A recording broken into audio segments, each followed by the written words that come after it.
Bacchus. Bacchus drawing.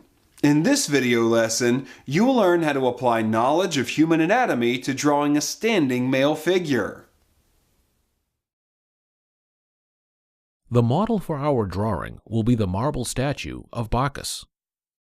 This sculpture was carved by one of the most talented sculptors and artists of the Renaissance, Michelangelo Buonarroti.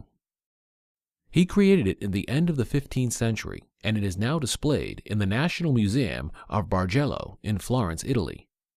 I am sitting in the museum in front of the sculpture, making a fast sketch in my sketchpad.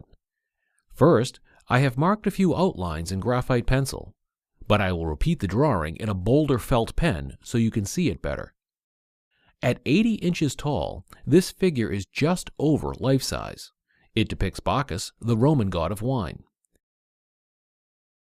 A high-ranking cardinal and collector of antique sculptures commissioned this sculpture.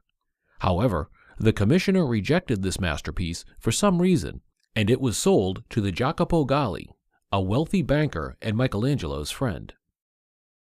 This is just the preliminary sketch. We will create the full Bacchus drawing later in this video lesson. First, though, I would like to say a few words about the sculpture and its creator.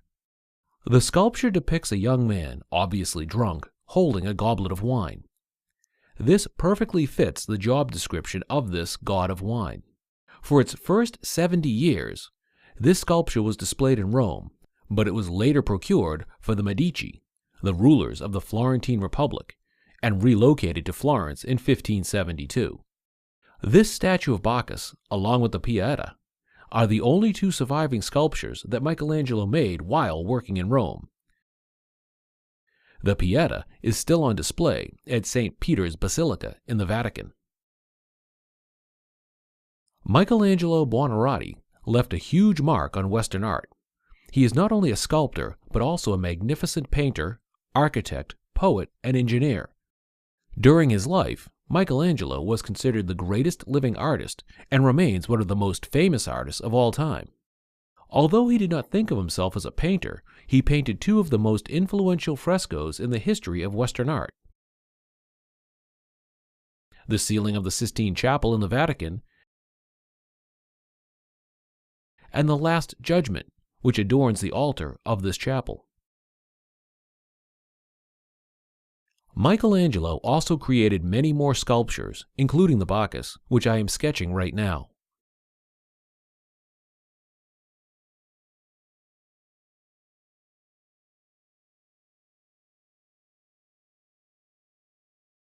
The Greek arch here indicates the place where the six-pack muscle inserts into the lower part of the ribcage. In contrapposto position, you can see that one side of the torso is compressed, while the other one is stretched. All the main proportions of the figure are in place now. Now it is time to render tonal values in red pencil to reveal the figure's three-dimensional nature.